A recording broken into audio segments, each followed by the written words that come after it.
사무엘하 14장에 이어서 사무엘하 15장을 우리가 계속 보도록 하겠습니다. 우리가 14장에서 이미 봐왔던 것처럼 이 압살롬의 이 야욕은, 이 욕망이라든지 이 정권에 대한 이 야망은 대단한 것이었습니다.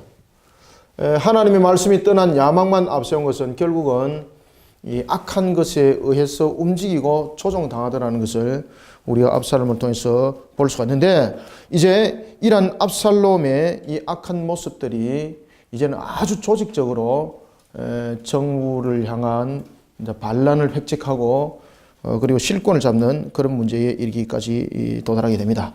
우리가 15장 1절부터 16절을 한번 쭉 읽고 또 문제를 보도록 하겠습니다. 읽습니다. 시작. 그 후에 압살롬이 자기를 위하여 병거와 말들을 준비하고 호위병 50명을 그 앞에 세우니라. 압살롬이 일찍이 일어나 성문길 곁에 서서 어떤 사람이든지 송사가 있어 왕에게 재판을 청하러 올 때에 그 사람을 불러 이르되 너는 어느 성읍 사람이냐 하니 그 사람의 대답이 종은 이스라엘 아무 지파에 속하였나이다 하며, 압살롬이 그에게 이르기를 보라, 네 일이 옳고 바르다마는 내 송사를 들을 사람을 왕께서 세우지 아니하셨다 하고, 또 압살롬이 이르기를 내가 이 땅에서 재판관이 되고 누구든지 송사나 재판할 일이 있어 내게로 오는 자에게 내가 정의 베풀기를 원하노라 하고, 사람이 가까이 와서 그에게 절하려 하면 압살롬이 손을 펴서 그 사람을 붙들고 그에게 입맞추니, 이스라엘 무리 중에 왕께 재판을 청하러 오는 자들마다 압살롬의 행함이 이와 같아서 이스라엘 사람의 마음을 압살롬이 훔치니라. 아멘. 잠깐 녹음이 되는가 잠깐 보고 하겠습니다. 네, 되네.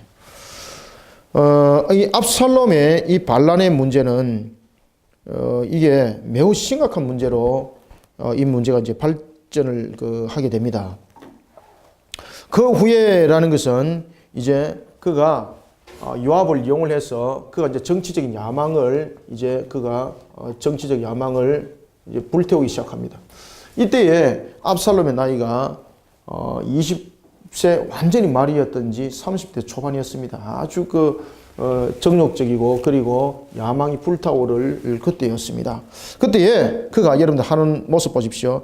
자기가 이제 복권이 딱 되고 난 뒤에 제일 먼저 하는 것이 자신을 중심으로 병거와 말들을 두고 호위병을 둡니다. 병거를 두고 그가 정치적 야망을 키워나가기 위해서 오늘 본문에도 보면 그 이야기를 하죠. 병거를 두고 말을 두고 그리고 세 번째 무엇을 뒀더라? 호위병을 뒀더라. 마치 자신이 왕인 것처럼 움직이잖아. 그죠? 나라를 위해서 여러분들 세워진 병거가 아니고 이건 자신을 중심으로 마치 자신이 독단적인 하나의 어떤 그 조직을 구축하면서 만들어 나왔던 하나의 자신을 위한 조직체입니다. 이 조직을 획책을 합니다. 그러면서 오늘 본문도 보십시오. 이제 자신이 정치적인 부분에서 복귀가 딱 되니까 제일 먼저 여러분들요, 무엇을 그가 획책합니까? 민심을 자기에게로 돌리게 됩니다. 민심을 다윗을 향한 이 민심을 빼앗아서 자신에게 돌리게 됩니다. 그래 자신이 이 민심을 빼앗기 위해서 무엇이 필요하겠습니까? 판결이 필요한 거죠. 판결. 그러니까 왕자로서의 그 권위를 100%가 아니라 한 1000%를 그가 발휘를 하는 거예요. 마치 왕처럼 다스려 나가는 겁니다. 그러니까 자기 주변에 이미 병거가 있죠. 말을 뒀죠. 호위병을 뒀죠. 그 조직을 구축을 딱 하는 겁니다. 그리고 난 뒤에 그가 조직을 먼저 첫 번째 구축하고 난 뒤에 두 번째 무엇을 하는가 하면은 그 민심을 자신에게 돌리는 겁니다. 그러니까 아주 그 반란을 일으킨 측면에서 철저히 계획이 된 상태에서 이 문제들을 진행해 나갑니다. 그때에 압살롬이 보십시오. 2절. 일찍이 일어나서 성문길 곁에 서서 어떤 사람이든지 송사가 있으면은 왕에게 재판을 청하려 온 사람들이 있으면은 제일 먼저 그 사람을 붙잡고 너는 어떤 지파 소속인가를 묻습니다. 그가 무엇을 물었다 그랬습니까? 판결을 내릴 때에 어떤 지파 소속인지 지파 소속을 그가 확인합니다. 판결을 할 때에 이 판결에 대해서 어떤 지파인지 지파에 대한 소속을 그가 확인합니다. 지파에 대한 것을 그가 확인하는 것은 왜 여러분들 이런 일들을 그가 하는가 하면은 세력을 자신에게 규합하기 위해서 집합의 불만이 무엇인지를 그가 취합을 하는 겁니다. 집합의 불만. 어떤 지파가 다윗에게 호감이 있고 어떤 지파가 다윗에게 호감이 가지 아니는지 그가 그리고 나라에 관해서 어떤 불만이 있는지를 그가 이 민심을 통해서 판결을 내리기 전에 먼저 그 민심을 취합을 딱 하게 되는 겁니다. 민심을. 그러면서 그가 묻기를 너는 어떤 지파인가? 라고 묻는 것은 세력을 규합하기 위한 하나의 전초 작업이라 여러분들이 보시면 되겠습니다. 그래서 어떤 지파냐라고 이렇게 묻는 것은 내가 어떤 지파입니다 라고 말을 하는 것으로 끝나는 것이 아니라 심각한 문제의 송사에 대해서 어떤 지파에 소속되어 있는지 그리고 어떤 지파가 어떤 문제를 가지고 있는지를 미리 파악을 하는 거예요. 여러분들 건지러운 곳에 등을 끌어줘야 시원하지 건지러운 곳은 피해 다니고 건지럽지 않은 곳에는 자꾸 끌어주면 짜증나지 그죠. 그렇기 때문에 이 지파별로 그가 문제들을 그가 파악을 해서 그 지파들의 가려운 곳을 긁어주는 역할을 하는 거예요. 그러한 민심을 자신의 야망을 키우는 일에 집계를 시키는 거예요. 그리고 그 지파들이 불만이 있고 그런 문제들을 이 민심의 판결을 통해서 공의가 아닙니다. 공의가 아니라 그들이 원하는 바를 이루어집니다. 원하는 바를. 아시겠습니까? 판결은 여러분들 어떻게 됩니까? 판결은 공의가 있어야 여러분들 판결입니다. 판결에 공의가 떠나버리면 판결이 아닌 거죠. 그런데 오늘 이 본문에 등장하는 이 압살롬의 판결은 공의에 의한 판결이 아니라 자신들이 원하는 바를 가지고 이 문제들을 해결해 주니까 민심이 누구에게로 오겠습니까? 민심이 자기에게로 올 수밖에 없는 거예요. 민심이. 그렇기 때문에 그의 판결의 목적은 공동체의 공의를 세우는 것이 아니라 자신의 야망을 불러일으키는 데 있어서 아버지 다윗을 향한 민심을 누구에게로 돌리기 위한 것이다. 그렇죠. 자신에게 돌리기 위한 것인 거예요. 이런 철저한 계획 속에 그가 놓여져 있었던 것입니다. 우리나라 정치 현실과 비슷하죠. 그래서 압살롬이 일찍 일어나서 성문 곁에서 이와 같이 판결을 하면서 3절에 보면은 이스라엘 어느 지파에 소속되어 있는가? 라고 묻는 것은 이와 같은 심각한 문제들을 해결해 주는 것이 아니라 어떤 지파가 어떤 문제를 가지고 있는가? 어떤 불만을 가지고 있는가? 이것을 취합을 하는 것이고 그리고 공의를 발동하는 것이 아니라 그들이 원하는 바를 해결하는 겁니다. 그들이 원하는 바를 해결해서 민심이 자기에게로 향하도록 아주 철저한 계산이죠. 무엇을 하기 위해서? 결국은 정권을 잡기 위해서.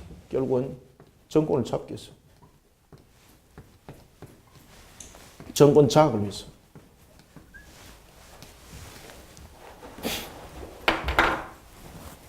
자, 이런 속에 압살롬이 판결을 하면서 자 4절도 보십시오. 또 압살롬이 이르기를 내가 이 땅에서 재판관이 되고 누구든지 송사나 재판할 일이 있어 내게로 오는 자는 내가 정의 베풀기를 원하노라. 그가 정의를 베풉니까 여러분들? 그가 무엇을 베풀고자 말한다고 있습니까? 정의를 말하고 있다는 것은 여러분 정의는 여러분 하나님의 공의 속에 발단이 되어야 되는 거지 않습니까? 그런데 문제는 정의가 아니라 그들이 원하는 바를 이루어주는 겁니다. 그들이 원하는 바를. 그러니까 자기 편을 만드는 거죠. 쉽게 말하면. 오전은 사람들이 가까이 와서 그에게 절하며 이제 사람들이 누구를 찾겠습니까? 자동스럽게 여러분 압살롬을 찾는 거예요. 자동스럽게. 왜? 압살롬에게 가야만이 문제 해결이 되거든요. 다윗에게 가봐야 문제 해결 안 되거든요. 왜? 자기들 편에서 문제를 풀어주지 아니하기 때문에. 그러니까 모든 집결이 압살롬으로 포커스가 맞춰지는 겁니다. 그래서 다윗이 나중에 깜짝 놀래요. 나중에. 그렇게 하기를 여러분들 몇 년이었습니까? 그렇게 하기를 4년이에요. 4년. 그러니까 보십시오. 그가 3년에 그가 망명시간을 마치고 돌아와서 2년을 그가 가택연금 있을 때도 그냥 안 있었죠. 이 5년에 대한 기간을 통해서 그가 철저히 준비했던 것들, 이 철저히 준비했던 이걸 갖다가 이제 펼쳐 나가는데 4년 동안에 그가 잃어버립니다. 4년. 그러니까 여러분들 보십시오. 이 4년, 5년, 4년 이러면 총 9년이죠. 9년. 철저하죠. 여러분들 그가 계획이. 7절부터 우리가 9절을 읽겠습니다. 시작. 4년 만에 압살롬이 왕께 아뢰되 내가 여호와께서 서원한 것이 있사오니 청하건대 내가 헤브론에 가서 그 서원을 이루게 하소서. 당신의 종이 아람 거슬에 있을 때에 서원하기를 만일 여호와께서 반드시 나를 예루살렘으로 돌아가게 하시면 내가 여호와를 섬기리다 하였나이다. 왕이 그에게 이르되 평안히 가라 하니 그가 일어나 헤브론으로 가니라. 이에 압살롬이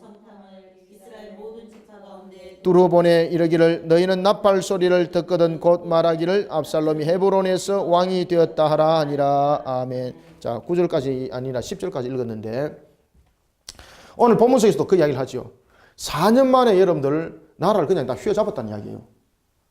대단한 겁니다. 이게 아주 철저하게 계획을 하면서 지파의 이 세력들을 규합했습니다. 그래서 그가 만 4년 만에 자신의 아버지에게 다가가서 그가 어떤 이야기를 합니까? 아버지, 내가 어디를 가겠습니다. 헤브론은 여러분 어디입니까? 헤브론은 압살롬의 고향이죠. 압살롬이 어디에서 태어났습니까? 그렇죠. 압살롬이 태어났던 고향입니다. 고향. 자, 두 번째, 헤브론 그러면은 다윗이 처음 이스라엘을 다스릴 때의 수도였죠. 수도. 그 다음에 또 헤브론 그러면은 무엇과 관계가 깊습니까? 언약. 아브라함과 관계 깊는 거죠. 그러니 이 부분에서 다윗의 생각과 압살롬의 생각이 완전 다른 겁니다. 만 4년이 되었습니다. 만 4년이 되었을 때에 이미 압살롬은 이제는 반란을 일으키는 데 있어서 민심은 100% 자기에게 돌아왔다라는 민심은 100% 자신이 돌아왔다라는 확정을 가지고 헤브론으로 가는데 이 헤브론에 왜 갔는가 하면요. 조각을 하기 위해서. 조직. 자신이 나름대로의 정부를 형성하기 위해서 그가 헤브론에 갔던 겁니다. 아버지가 가만히 모르는 겁니다. 아버지가 좋은 뜻에서 받아들이고 그러면 좋다. 갔다 오너라 라고 했는데 그가 헤브론에 도착하면서 어떤 일을 벌였는가를 여러분들 보십시오.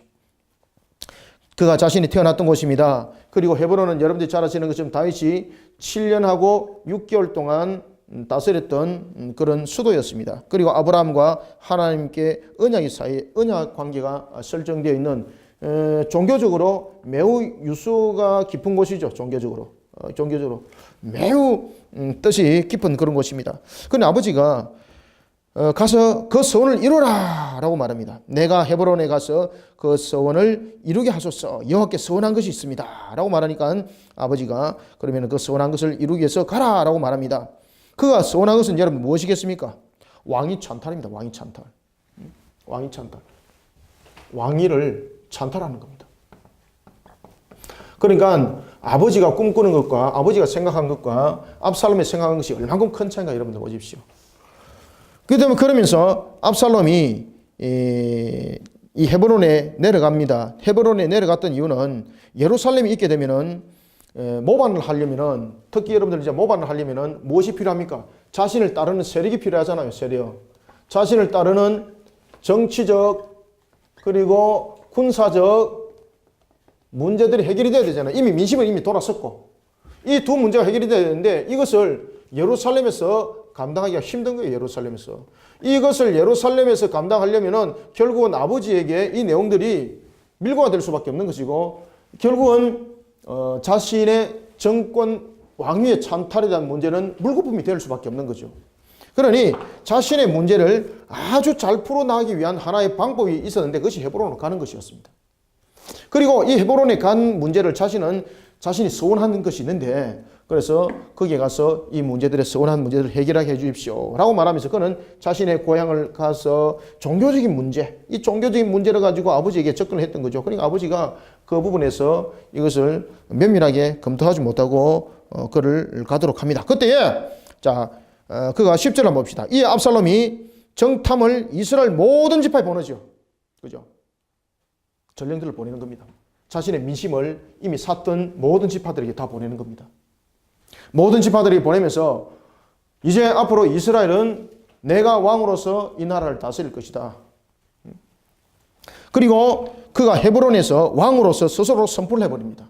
그것이 10절의 내용입니다. 10절에 보면은 다윗의 행동은 이 압살롬의 과거의 행각을 기억하지 못했던 모습이죠.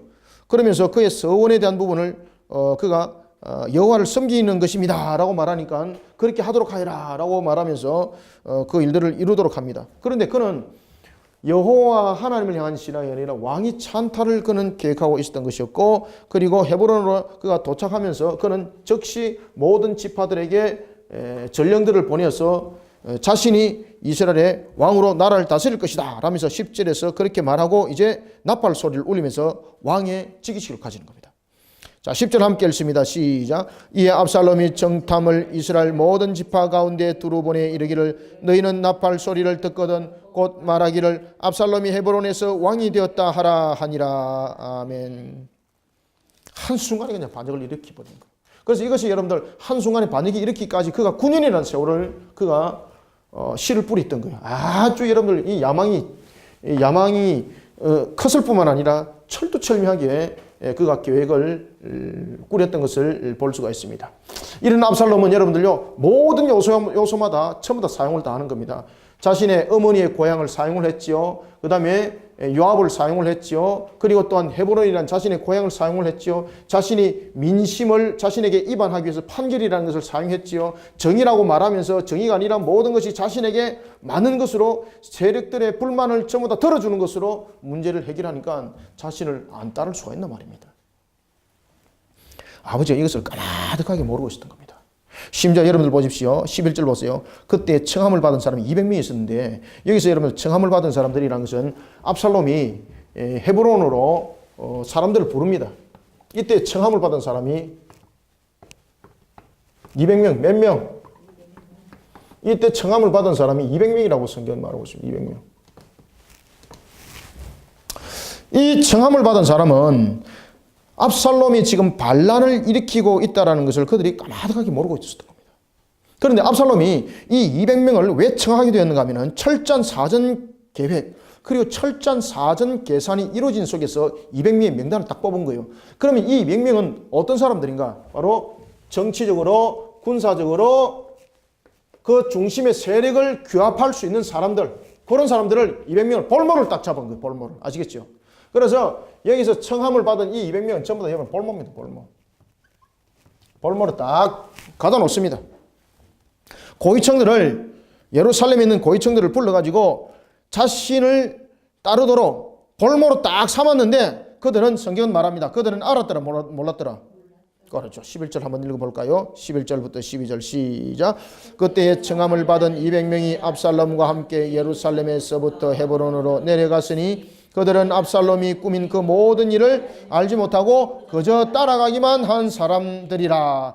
제사 드릴 때에 압살롬이 사람을 보내 다윗의 모사길로 그렇죠. 아히도벨을 그의 성읍 길로에서 청하여 온지라. 반역하는 일이 크감에 압살롬에게로 돌아온 백성이 어떻더라? 심지어 여러분 누가 돌아왔다는 얘기입니까? 아히도벨은 다윗의 완전 핵심적인 인물입니다. 그런데 어떤 역사사학자에 의하면 아히도벨이 다윗을 떠날 이유가 없다. 그가 압살롬에게 갈 이유가 없다. 그런데 아히도벨이 왜 다윗을 떠났을까?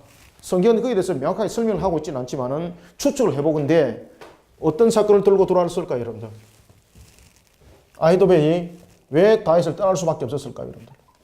바로 우리아 사건이에요. 우리아 사건. 이 우리아 사건의 전말을 아히도벨이 알게 된 겁니다. 우리아 사건을 여러분들은 왜 알게 되었을까요? 우리아가 죽자 바세바를 누가 아내로 맞이했습니까? 그렇죠. 다윗이 아내를 맞이했잖아요. 그럼 뻔하잖아요. 그죠? 그리고 그 주변의 사람들에 대해서 이 바세바가 간음을 서로 간에 통간을 한 이 사실을 다윗과 바세바뿐만이 아는 것이 아니라 그 주변에 전령으로서 심부름했던 사람들이 이미 다 알고 있는 거예요, 여러분들. 그 사실을 이 아히도벨이 알았을 것이다. 그래서 아히도벨은 다윗을 보면서 환멸을 느꼈을 것이다. 이 아히도벨이 돌아선 것에 대해서 다윗이 큰 충격을 받아요. 큰 충격을 받아요. 아히도벨까지 돌아서 버렸습니다. 그러니까 여러분 다윗은 빈털터리가 된 거예요.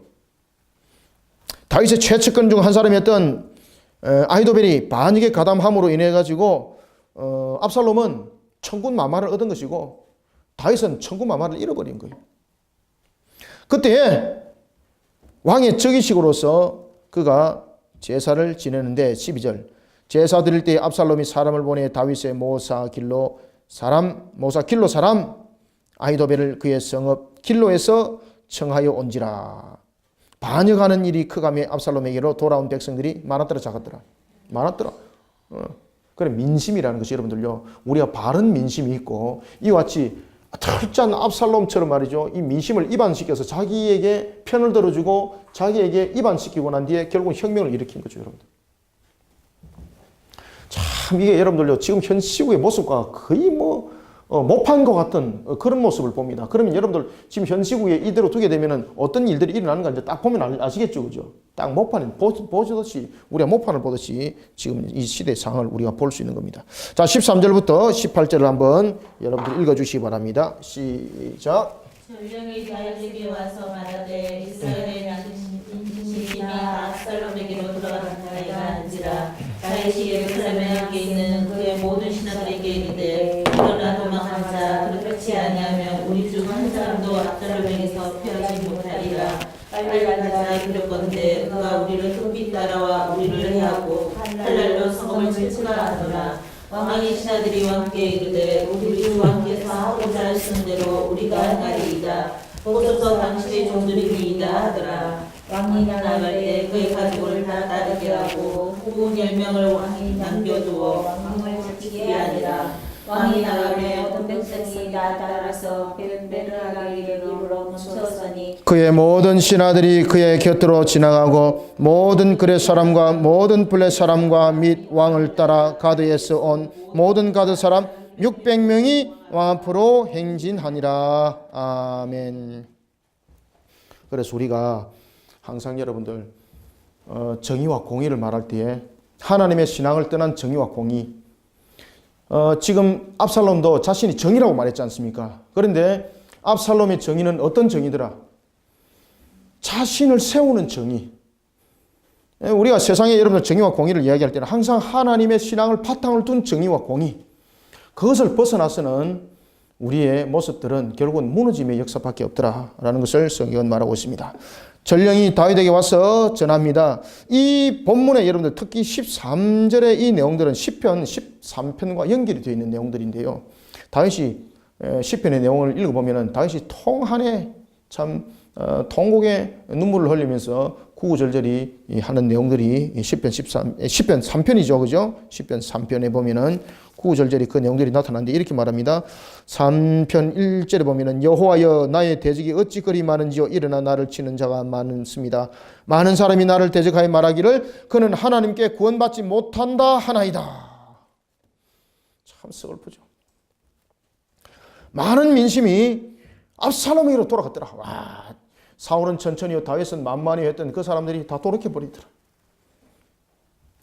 다윗이 결국은 압살롬의 군대를 제압하지 못한다는 것을 알고 한 가지 선택을 하는데 결국은 도망가는 것이었습니다. 선택할 길이 없는 거예요. 더 이상 여기서 자신이 군사를 일으켜서 싸움을 해봐야 이길 수 없다는 것은 이미 불보듯이 뻔한 거예요.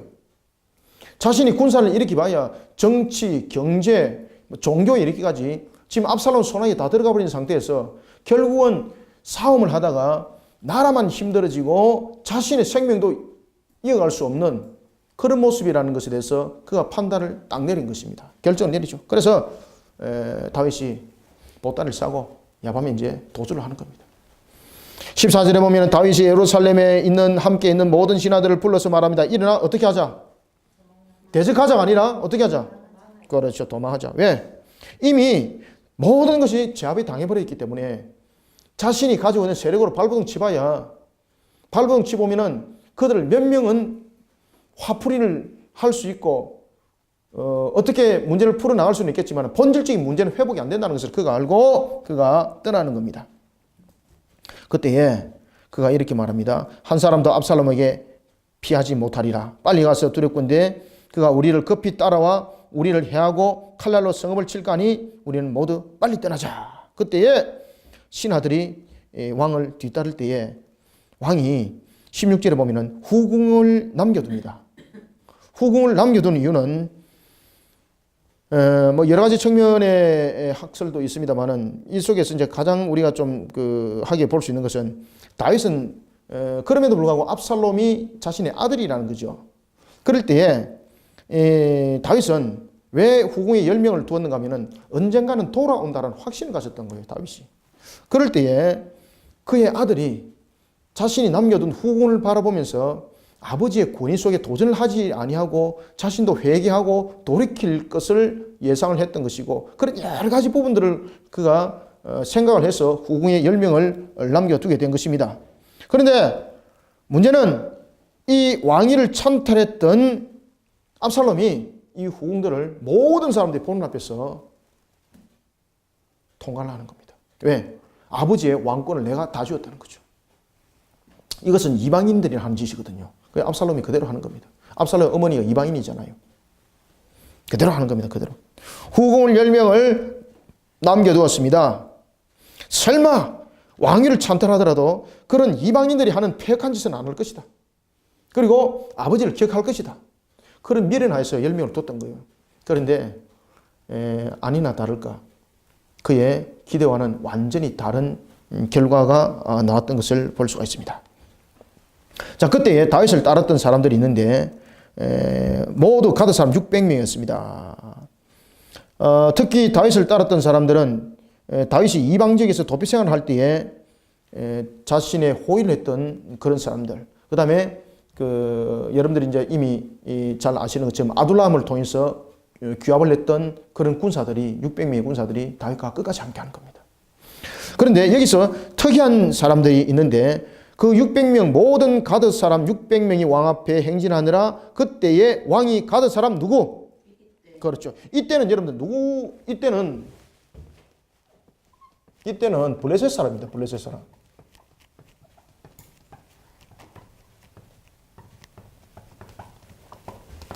이 블레셋 사람 이때가 다윗의 충성스러운 종이 되는 겁니다. 이때는 다윗을 따르는 데 있어서 모든 것을 다윗에게 올인합니다. 자신의 생명을 바쳐서 다윗을 따르는 이때, 심지어 이때가요 전체적인 통솔력을 가지고 있었는데 이때는 19절 보면은 그때에 왕이 가드 사람 이때에게 이르되 어찌하여 너도 우리와 함께 가느냐 너는 쫓겨난 나그네이니 돌아가라 왕과 함께 네 곳에 있으라. 너는 나와 함께 갈 이유가 없다는 거죠. 그때 이때가 뭐라고 말하는가 하면은 마치 우리가 룻기스의 나오미의 그 며느리였던 룻의 모습을 바라보는 것 같아요. 어머니의 하나님이 나의 하나님이십니다. 그죠? 그런 고백을 우리가 볼 수가 있습니다. 그 고백을 우리가 이때를 통해서 또 한번 들을 수가 있습니다. 자, 우리가 20절부터 23절까지 한번 함께 읽어볼까요? 시작. 너는 어제 왔고 나는 정처 없이 가니 오늘 어찌 너를 우리와 함께 떠돌아 다니게 하리요. 너도 돌아가고 내 동포들도 데려가라. 은혜와 진리가 너와 함께 있기를 원하노라 하니라.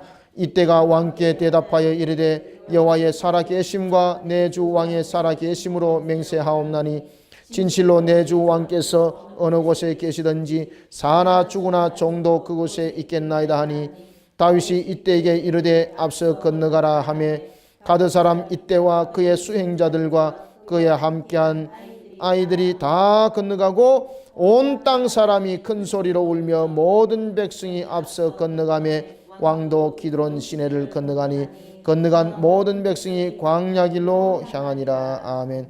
어디로 행했다고요? 고생길로 갔다는 이야기입니다. 그때에 이때가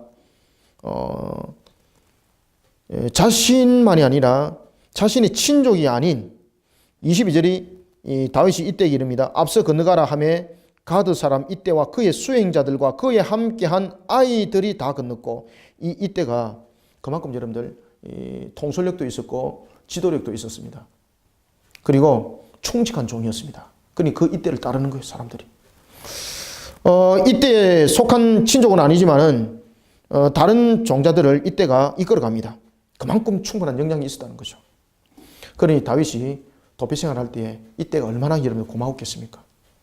그래서 여러분들은요, 주님이 정말로 이 환난의 때를 우리에게 눈여겨봅니다. 이 환난의 때에 주님의 나라를 위해서 충성된 그런 주님의 청지가 됐을 때에 주님이 특별히 더 기억을 하는 거예요. 성경에 이때의 이름이 등장했다는 것은 여러분 사사로운 것이 아닙니다. 이때가 수행자들과 함께 다윗을 보호하고 그리고 생사고락을 같이 하기 위해서 갔는데 그들의 길이 무슨 길이었더라? 평탄의 길이 아니라 초장의 길이 아니라 광야의 길이었더라. 광야의 길이었더라. 광야의 길이더라도 우리가 함께 가는 성도들이 되시길 바랍니다. 그러니까 이때를 주님께서 기억하시는 거예요. 광야 길을 함께 가더라. 다윗이 쫓겨가게 되면은 그 길은 광야의 길이라는 것을 이미 그가 알매도 불구하고 이 길을 택하는 겁니다. 주님과 함께 걸어가는 길이 광야의 길이 될지라도 우리가 그 길을 걸어가는 데 있어서 여러분들 우리가 망설이지 마시고 항상 주님의 때를 함께 이어가는 우리 성도들이 되시기 바랍니다. 자, 그때에 이제 언약궤를 사독과 레위인들이 메고 오는데, 자, 언약궤를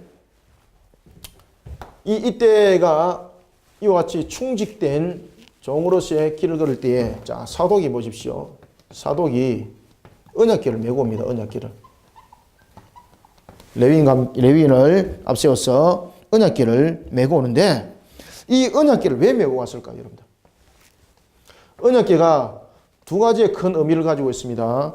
언약궤는 말 그대로 이 상징적인 부분이 있는데 하나님의 언약을, 하나님의 말씀을 상징하죠. 그죠? 하나님의 임재. 하나님의 임재를 상징하고 있습니다. 그런데 여러분들이 홈리와 비나스를 보셔서 아시죠? 엘리의 제사장의 두 아들이었던 홈리와 비나스. 뿐만 아니라 그 당시에 뿐만 아니라 지금도 이스라엘 사람들이 가지고 있었던 그 가운데 하나가 뭔가 하면은 이 언약궤, 특히 사독이 24절에 보면은 모든 레위 사람들과 함께 언약궤를 메고 왔던 것은 어떤 의미를 가지고 있는가? 여러분들 그가 머물러야 되잖아요. 예루살렘에, 그죠? 성전에. 근데 언약궤를 왜 메고 왔을까? 지금 다윗이 누구로 인해서 쫓김을 당하고 있습니까? 압살롬에 의해서 쫓김을 당하고 있습니다. 그러면은 압살롬과 싸워서 이겨야 되잖아요. 그러면 언약궤를 왜 들고 왔을까? 하나님의 임재를 상징하는 의미도 있지만은 사독이 레위인들과 함께 이 언약궤를 메고 온 가장 큰 이유는 성리의 보장입니다. 성리의 보장.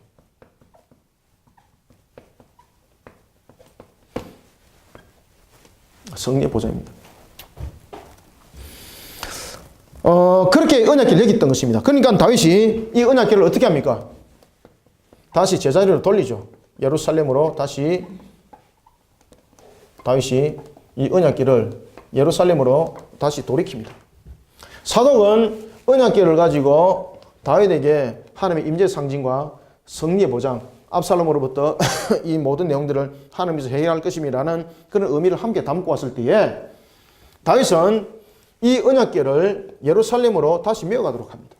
왜냐하면 예루살렘에 머물 곳에 언약궤가 있어야 될 곳에 언약궤가 있어야 된다는 거죠.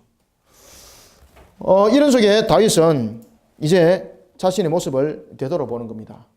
그러면서 자신이 이 압살롬의 사건을 통해서 그가 왜 쫓김을 당하게 됐는지, 그리고 이 일들을 통해서 하나님께서 자신에게 무엇을 말씀하시는지 그걸 깨달아 하는 겁니다. 그래서 그것을 징계를 받아들이는 거예요. 하나님의 공의를 받아들이는 거예요. 결국은 자신의 죄로 인하여서 일어났던 그 불씨들을 하나님께서 그를 향해서 말씀하신 대로 징계를 내리는데 그 징계를 받아들이는 거예요. 그러니까 여러분들 하나님을 향한 징계를 우리가 회개함으로 받아들였을 때에 그 열매는 우리의 회복으로 나타나는데 하나님께서 무너뜨리고 짓밟는 것으로 나타나는 것이 아니라 더 풍성한 것들로 여러분 일어나는 줄 믿으시길 바랍니다. 그러니 하나님께서 우리에게 내리시는 징계는 우리를 벌함으로써 멸하는 징계가 아니라 우리를 살리는 징계예요, 여러분들요. 이게 다윗이 그 하나님의 공의 속에 그가 무릎을 꿇는 겁니다. 그리고 회개를 하는 겁니다. 자, 우리가 24절부터 우리가 27절까지 함께 읽습니다. 시작. 보라, 사독과 그와 함께한 모든 레위 사람도 하나님의 언약궤를 메어다가 하나님의 궤를 내려놓고 아비아달도 올라와서 모든 백성이 성에서 왕이 사독에게 이르되 보라, 언약궤를 성읍으로 도로 메어가라. 만일 내가 여호와 앞에서 은혜를 입으면 도로 나를 인도하사 내가 그 괴와 그 계신대를 보이시리라. 그러나 그가 이와 같이 말씀하시기를 내가 너를 기뻐하지 아니한다 하시면 종이 여기 있사오니 선히 여기시는 대로 내게 행하시옵소서 하니라. 왕이 또 제사장 사독에게 이르되 네가 선견자가 아니냐. 너는 너희의 두 아들 곧 네 아들 아히마스와 아비아달의 아들 요나단을 데리고 평안히 성읍으로 어떻게 하라? 돌아가라. 아멘. 압살롬이 이때 사건을 일으켰을 때가 여러분 BC 978년경이었죠. 이때 사건이 BC 978년경이었습니다.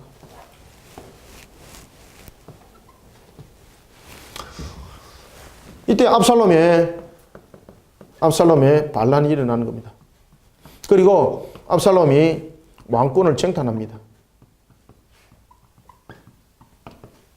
그런데 성경은 이 압살롬을 왕으로 인정한다, 인정 안 한다? 왕으로 인정 안 합니다.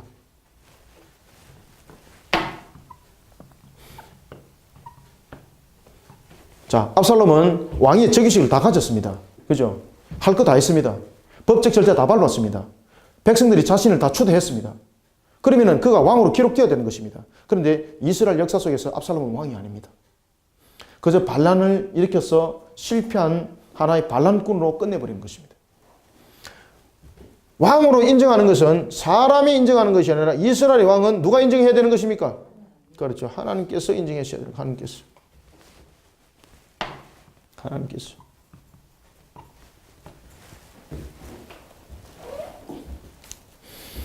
오늘 본문 속에서도 그 내용들을 이제 다루면서 다윗이 회개를 하는데 어떻게 회개를 하는가 하면은 특히 25절과 26절에 그 내용이 잘 나타나 있죠. 25절 보십시오. 사독에게 말합니다. 여호와의 길을 성읍으로 도로 메어가라. 왜냐하면은 여호와께서 내게 은혜를 베푸사 내가 다시 돌아가면은 내가 그 궤 앞에 내가 설 것이다. 다윗은 자기가 현재 하나님 앞에 어떤 모습을 하고 있는지 이제 깨달았다는 거죠. 결국은 하나님께서 자신의 죄를 징계하고 있고 그리고 자신은 그 징계 앞에 회개하고 있는 겁니다. 그러니 지금 그것을 받아들이는 거예요. 다윗은 압살롬의 이 반역이 하나님의 징계임을 그는 확신하고 무릎을 꿇는 겁니다. 그는 그에게 나타났던 것은 회개함이었고 그리고 자신이 다시 예루살렘에 돌아올 것에 대해서 그는 확신을 가지고 있었습니다. 그런가 하면은 또한 그 아히도벨이 아니고 그 사독이죠. 사독으로 하여금 다시 예루살렘으로 돌아가도록 한 것은 사독과 아비아달의 첩보 활동을 통해서 전략적 측면에서 돌아가도록 하는 거죠. 만약에 사독과 그리고 아비아달이 예루살렘으로 여러분 돌아가지 않았다면 다윗은 말 그대로 그냥 직격탄을 맞는 거예요. 꼼짝없이 그냥 당하는 거예요.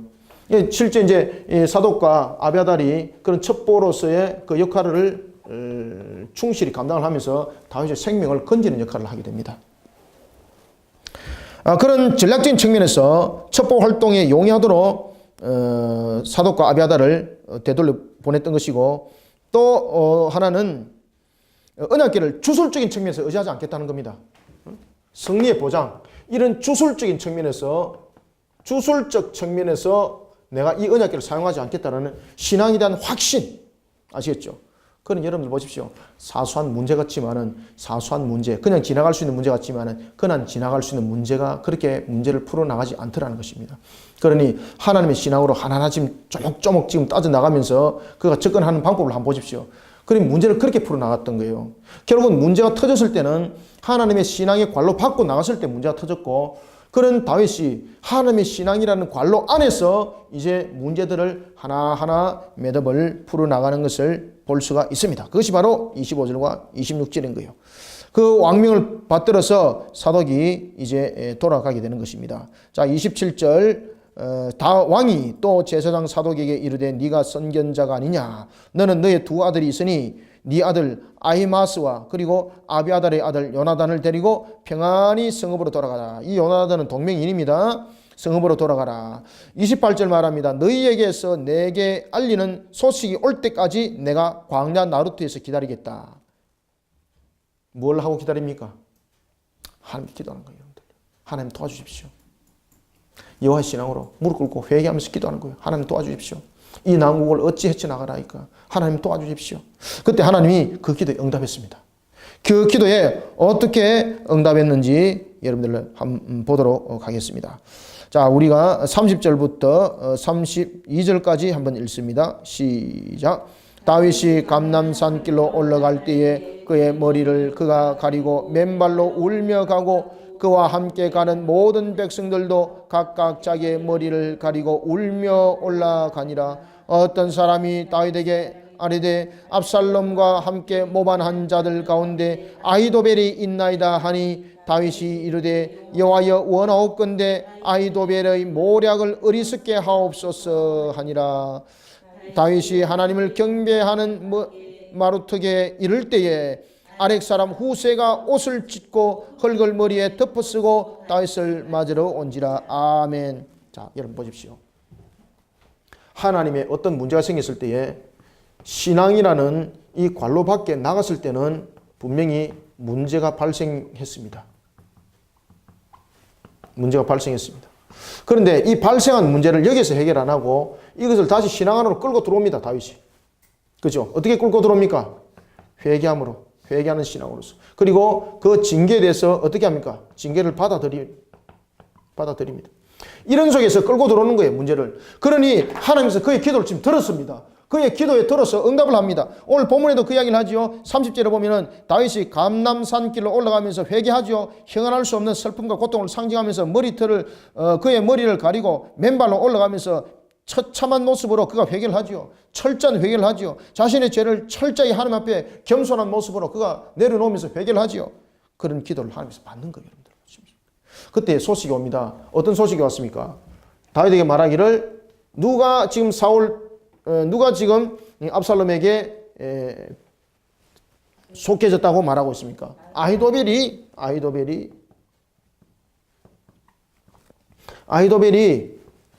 누구와 함께?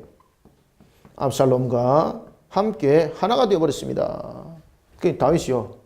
이 원래 아히도벨이 여러분 이 모사를 아주 제갈공명처럼 아주 뛰어나게 하는 그런 자였거든요. 이 다윗이 완전 여러분들이 최측근 중에서 최측근이잖아요. 그러니까 아히도벨이 압살롬과 함께 했다는 것은 다윗은 이제 죽었다는 거예요, 여러분들. 다윗의 섭성부터 시작해서 다윗이 생각을 어떻게 하고 있다는 것조차도 아히도벨이 여러분 다 알고 있죠. 그러니 이 아히도벨은 다윗을 자신의 손 위에 딱 올려놓고 문제를 풀어나가는 그런 사람이었어요.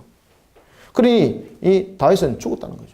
그런데 이런 모든 문제들을 발생했던 문제 밖에서 문제를 풀지 않습니다. 신앙 밖에서 문제를 풀지 않고 이 문제를 전부 다 신앙으로 끌고 들어옵니다. 그때에 이 아히도벨의 문제, 특히 이 아히도벨의 지략을 하나님께서 분쇄를 해야만이 다윗이 살아남을 수 있거든요. 이 아히도벨의 이 계략을 하나님께서 흩어려야만이 이 압살롬의 문제를 해결할 수 있거든요. 하나님께서 여러분 어떻게 대답하는 거 아십니까? 하나님께서 이 신앙 가운데서 회개함으로 나가는 다윗에게 하나님께서 응답을 합니다. 그 응답은 어떻게 역사를 일으켰는가? 하나님께서 응답을 하시는데 어떻게 응답을 하시는가 여러분 한번 보십시오. 누구를 보내주더라? 후세를 보내주더라. 후세를. 후세도 아주 지략가죠. 그런데 사실 여러분들요, 이 후세도 아히도벨을 따라가지 못해요. 그런데 하나님께서 이 후세에게 지혜를 주셔가지고 이 아히도벨의 모든 계략을 갖다 분쇄하도록 만듭니다. 그러니 신앙 안에서 문제를 딱 다시 끌어당기면서 회개를 하고 하나님의 징계를 딱 받아들이니까요, 하나님이 후세를 보내주시더라. 아시겠습니까? 문제를 이렇게 풀어나가는 거예요. 그러니 신앙의 관로 밖에 있는 그 문제를 이 문제 밖에서 문제를 풀리고 발부둥 치면은 이 속에서 늪이 되어버립니다. 이 속에서 늪이 되어서 같이 함께 끝나는 인생 되지 마시고 이것을 신앙 속으로 끌어당기는 우리 성도들이 되시길 바랍니다. 그러니 하나님께서 누구를 보내주시더라? 그렇죠. 후세를 보내주더라. 후세를 보내줍니다. 그러니 천군 만마를 얻은 거죠. 나중에 이제 뒤에 보면은 특히 17장에 보면은 후세가 아히도벨의 계략을 따르지 말도록 그가 나름대로의 이제 계략을 압살롬에게 이야기를 하게 되는데 압살롬이 아히도벨의 계략을 따르지 않습니다. 후세의 계략을 따르는 거예요. 그러니까 아히도벨이 나중에 자신의 계략이 실패했다는 것을 알고 자신의 고향에 돌아가서 그가 스스로 목숨을 끊습니다. 만약에 아히도벨이 그 계략대로 했다면 다윗은 죽은 거예요, 여러분들. 누구를 보내주시더라, 하나님이? 그렇죠, 후세를 보내주시더라. 여러분들 삶들 속에 하나님께서 후세를 보내줄 줄 믿으시기 바랍니다. 우리나라 이민족 위에 우리의 신앙으로 문제를 풀어나갈 때 하나님께서 후세를 보내줄 줄 믿으시기 바랍니다. 그러니까 우리 그리심교회가 후세인 줄 믿으시길 바랍니다. 여러분들이 후세인 줄 믿으시길 바랍니다. 여러분들의 가정 속에 또 하나님께서 후세를 보내줄 줄 믿으시길 바랍니다. 아시겠습니까? 그러니까 다양한 측면에서 하나님께서 후세를 보내주신다는 것이에요. 자, 우리가 33절부터 37절까지 함께 읽어보겠습니다. 시작. 다윗이 그에게 이르되 네가 만일 나와 함께 나가면 내게 누를 끼치리라. 그러나 네가 만일 성읍으로 돌아가서 압살롬에게 말하기를 왕이여 내가 왕의 종이니이다. 전에는 내가 왕의 아버지의 종이었더니 이제는 내가 왕의 종이니이다 하면 네가 나를 위하여 아히도벨의 못을 모략을 펴게 하리라.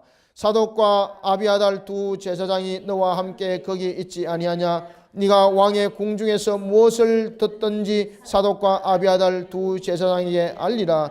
그들의 두 아들 곧 사독의 아히마스와 아비아달의 요나단이 그들과 함께 거기 있나니 너희가 듣는 모든 것을 그들 편에 내게 소식을 알릴지니라 하는지라. 다윗의 친구 후세가 곧 성읍으로 들어가고 압살롬도 예루살렘으로 들어갔더라. 아멘. 그러니 오늘 우리가 15장을 통해서 14장을 통해서 우리에게 문제를 말했다면 15장은 무엇입니까? 해답을 준 거예요. 해답을. 왜 문제가 생겼는가? 결국은 하나님을 향한 신앙을 경홀히 여기면 안 됩니다, 여러분들. 조그마한 부분도 아시겠습니까? 하나님을 향한 신앙을 경홀히 여기게 되면은 문제가 심각해져요, 여러분들. 그래서 14장에서 여러분 문제가 생기지 않습니까? 그러면은 이 문제를 어떻게 풀으라고 15절이 답을 주고 있어요. 그죠? 신앙 밖에서 문제 풀지 마라. 관로 안에 신앙 안으로 들어온나. 여기서 문제 생겼던 것들, 이 밖에서 생겼던 이 문제들을 밖에서 풀지 말고 그래 되면은 이것은 스스로 넙이 될 수밖에 없다. 이 문제를 신앙 안으로 끌고 들어온나. 그래서 문제를 풀어라. 그러면 하나님께서 누구를 보내주신다고요? 그렇죠. 후세를 보내주신다. 후세를. 해답은 후세였습니다. 사랑하는 친구들 여러분, 오늘 우리가 사무엘하 15장을 우리가 공부를 하면서 우리가 항상 신앙 밖이 아니라 신앙 안에서 하나님의 말씀을 경홀히 여기지 말고 신앙 안에서 문제들을 풀어나가는, 세상 사람들이 말할 때에 너무 그렇게 살아가면은 고리타분해요 라고 말을 할지라도 우리는 항상 신앙 안에서 근본을 세워나가면서 문제의 답을 풀어나가는 우리 성도들이 되시길 바랍니다. 그러한 한국교회 하나님께서 후세를 세우고, 그러한 여러분들의 가정 하나님께서 후세를 보내주시고, 그러한 나라와 민족 하나님께서 후세를 보내서 이 문제들을 해결하는 역사를 일으킨다는 것을 알고 오늘도 여호와 신앙 안에서 문제를 풀어나가는 우리 모든 성도들이 다 되시기를 소망합니다.